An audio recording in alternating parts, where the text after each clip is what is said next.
Well, hello there. Now, I hope you can hear me today. It is a beautiful day here in Auckland, New Zealand, but I am surrounded by cicadas who are singing very strongly, so hopefully you can hear me today. I'd like to talk about imposter syndrome. Now, I've just uploaded recently our first Artpreneur Spotlight interview with Katie Robinson, a New Zealand painter. Now, Katie is a prolific painter, very unique style, lovely colours. She's been doing this for quite a while. But we were talking in the interview about how much Katie still feels uncomfortable about calling herself an artist. Now, I want to share just that as well as being an artist, I'm also an author. I've published 3 books over the last few years. All 3 have gone on to win international literary awards. I know they're good works.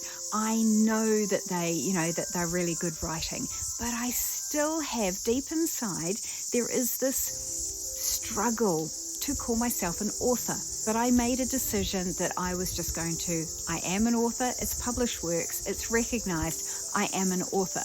Now, I've gone through that same process with my art.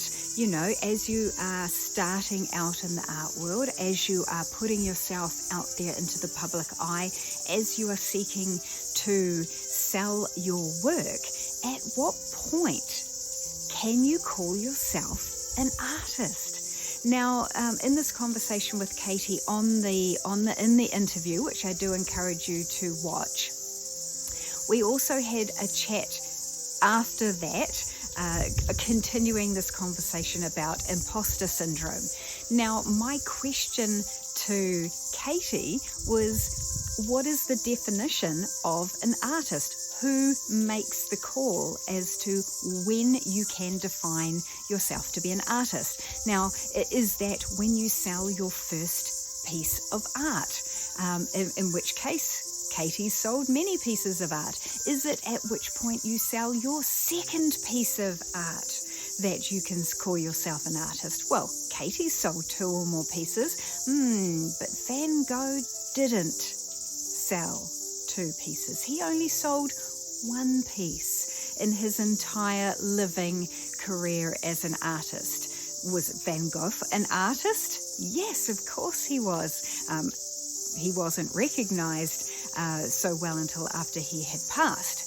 But, I think we have to be careful about, how we define, whose definition are we using as an artist. Now, is it more, not so much worrying about being recognized by our peers, because, often Katie says she compares herself to this artist or this artist or this artist, and she feels she's not a real artist when compared to these other people. But again, that's coming down to our own subjectivity, our own insecurities often, and is that a just cause of why we should or shouldn't call ourselves an artist? Now, I think perhaps some of our prejudices in this arena is more for the people who sell our artwork, who we are relying on to be that middle person in the transaction, be that galleries or expos or whoever you're using as a representative. Now, we are more concerned about their opinion. Do they think that we are good enough to be an artist or to be a commercial artist? Now, only you know what's in your background, what's made up your frames of reference of how you feel or don't feel comfortable to call yourself an artist. But Katie, in the video, in our interview, she put it really well. She said, if you are making art, you are an artist, and I would back that view 100%. If you are serious about making art into a business for you, you are an artist. Call yourself an artist. Put it on your Instagram. Put it on your LinkedIn profile. As Katie did, she writes it on her customs forms when she enters the country. So, I think just be brave, be bold, use the word.